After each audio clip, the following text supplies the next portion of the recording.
జనాభా అనేది 3 అక్షరాల పదమే కానీ చాలా పవర్ఫుల్. ఏ దేశాన్ని నిలబెట్టాలన్నా, పాతాళంలోకి నెట్టాలన్నా అన్నిటికీ ఆయుధంగా జనాభా నిలుస్తుంది. ప్రస్తుతం కొన్ని దేశాలు జనాభా కొరతతో సతమతం అవుతుంటే, ఇండియా లాంటి దేశాల్లో అధిక జనాభా సమస్య ఉంది. ప్రపంచంలో చాలా దేశాలు వివాదాల యుద్ధంలో వార్తల్లో నిలుస్తూ ఉంటాయి. కానీ జపాన్ మాత్రం ఆర్థిక మాంద్యం, యువ జనాభా కొరతతో ఇబ్బంది పడుతోంది. ఇక్కడ పరిస్థితి ఎంత దారుణం ఉందంటే, ఫ్యాక్టరీల్లో పనిచేయడానికి యువత దొరకట్లేదు. ఆసుపత్రులు, కంపెనీలు, వ్యవసాయం అన్ని చోట్ల యువ జనాభా కొరత ఉంది. 100 ఏళ్లు దాటిన ముసలి వాళ్ళ సంఖ్య జపాన్ లో విపరీతంగా పెరిగిపోతుంది. దాంతో ప్రభుత్వం తలలు పట్టుకుంటుంది. అందుకే తాజా వారానికి 3 రోజుల సెలవు రూల్ తెచ్చింది. పిల్లల్ని కనండి మహాప్రభో అని ప్రజలు వేడుకోవాల్సిన దుస్థితి జపాన్ ప్రభుత్వానికి వచ్చేసింది. పెళ్లైన వారు సంతానోత్పత్తికి ప్రయత్నించట్లేదు, వాయిదా వేస్తున్నారు. ఒకవేళ పిల్లల్ని కన్నా ఒకరితోనే సరిపెట్టుకుంటున్నారు.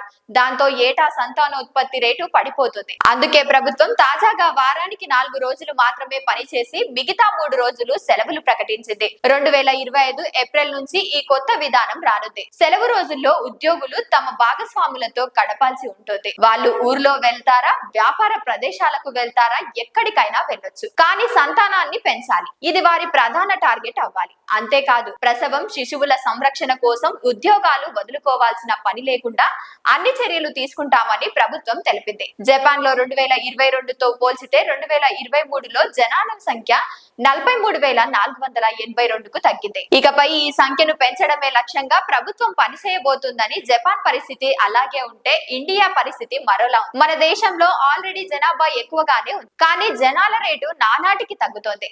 జాతీయ కుటుంబ సర్వే 5 2019 నుంచి 2021 ప్రకారం సంతానోత్పత్తి రేటు 2గా ఉందని మంగళవారం కేంద్ర ప్రభుత్వం తెలిపింది. ఇండియాలో కుటుంబ నియంత్రణకు ప్రభుత్వం అమలు చేస్తున్న పథకాలను కేంద్ర ఆరోగ్య కుటుంబ సంక్షేమ శాఖ సహాయ మంత్రి అనుప్రీత్ పాటిల్ రాజ్యసభలో తెలిపారు. 2015-16లో సంతానోత్పత్తి రేటు 2.2గా ఉండగా ఇప్పటికీ 2కి తగ్గడం మంచి విషయమే. అయితే ఆంధ్రప్రదేశ్ సీఎం చంద్రబాబు లాంటి వారు మాత్రం సంతానోత్పత్తి పెరగాలని అంటున్నారు. సడన్ గా రేటు తగ్గితే భవిష్యత్తులో అది సమస్యగా మారగలదు అంటున్నారు.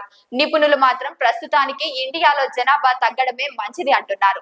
అధిక సంతానం కంటే ఉన్న సంతానానికి స్కిల్ డెవలప్ అయ్యేలా ప్లాన్స్ ఉండాలని సూచిస్తున్నారు. అందువల్ల ఇండియాలో సంతానోత్పత్తి రేటు తగ్గేలా ప్రభుత్వం చర్యలు ఉండాలంటున్నారు.